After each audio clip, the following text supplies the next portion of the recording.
Today is Martin Luther King Day, and personally, I honor him as a great hero of the church and as a great hero of the United States.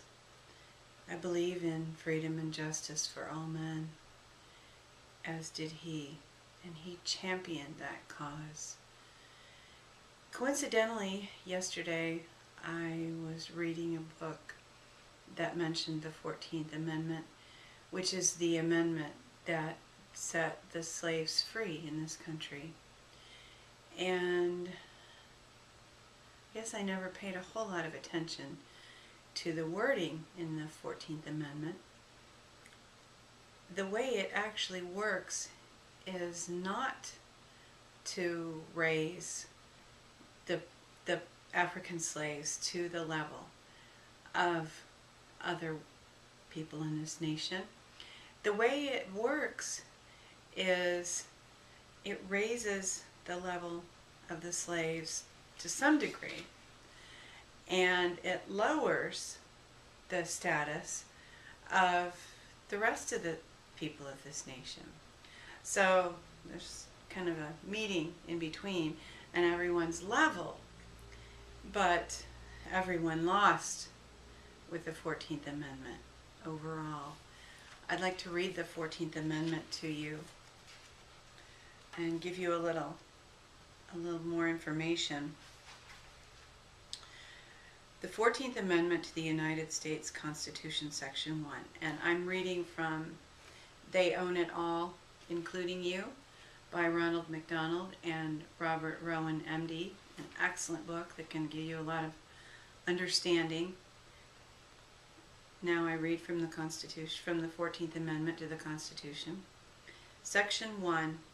All persons born or naturalized in the United States and subject to the jurisdiction thereof are citizens of the United States and of the state wherein they reside. No state shall make or enforce any law which shall abridge the privileges or immunities of citizens of the United States. Nor shall any state deprive any person of life, liberty, or property without due process of law, nor deny to any person within its jurisdiction the equal protection of the laws.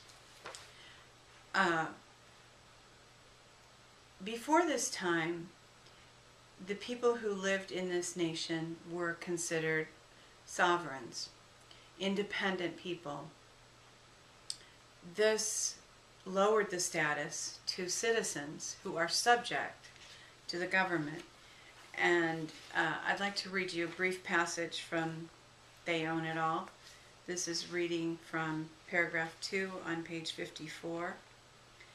Without getting too deeply into this subject of citizenship, it is important to know what brought about the passage of the 14th Amendment. The citizenship was created for the newly freed black slaves.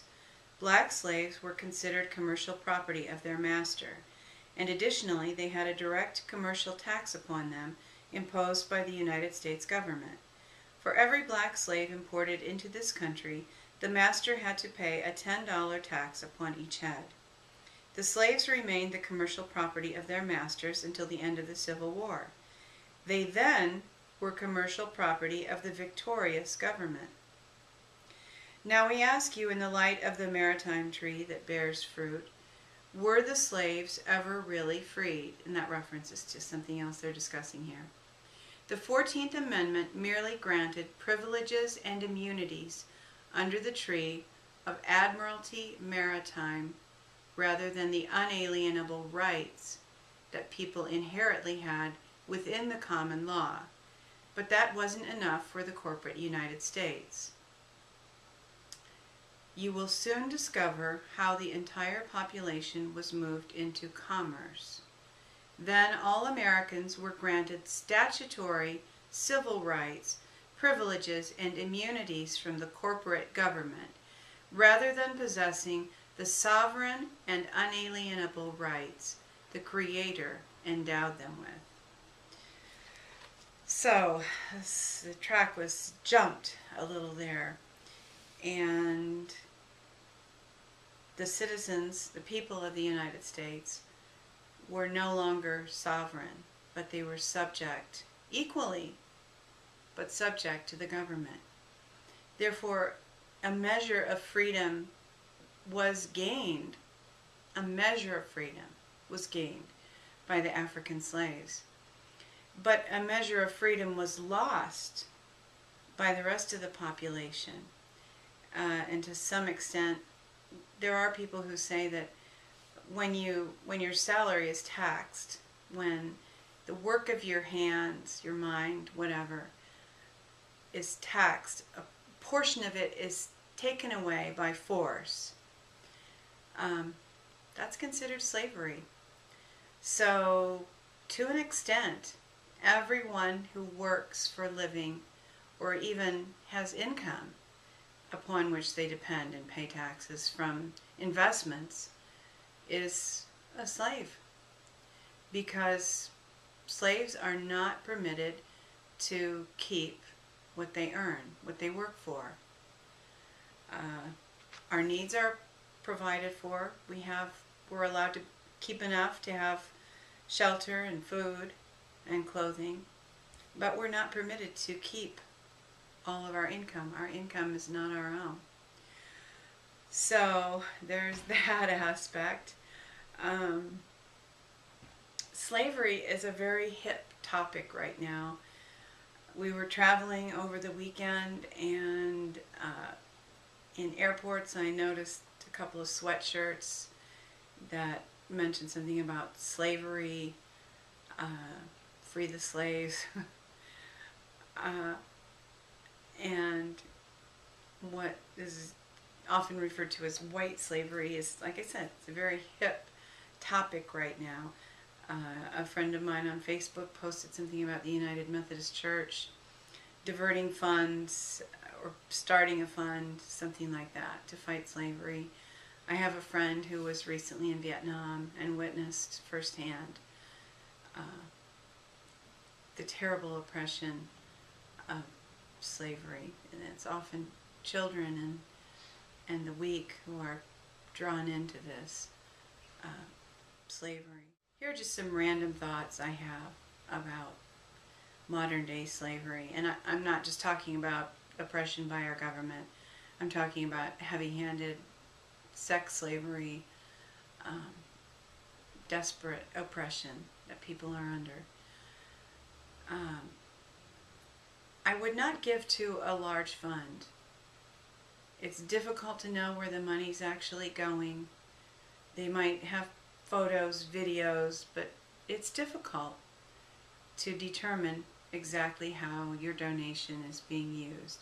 You might feel somewhat better if you write a check and send it off, but that doesn't necessarily mean anyone's life is going to be positively impacted, except the person who pockets the money, wherever that may end up. There are a lot of people who are truly serving humanity, individuals. Find some. Heidi Baker is one that many people are familiar with. And I have a couple of friends who traveled to Vietnam at various times. But I'm not asking you to give to my friends. I'm just saying, find a friend or a friend of a friend who is doing that sort of work, and they're out there. They're not that difficult to find, and much more of your donation is likely to be used for the purpose that you intend, to possibly even truly set some people free. And another thought I have is the thought of MK Ultra Project Monarch slaves. This is more common probably than we realize. If you Google that, you will find enough to overwhelm you completely.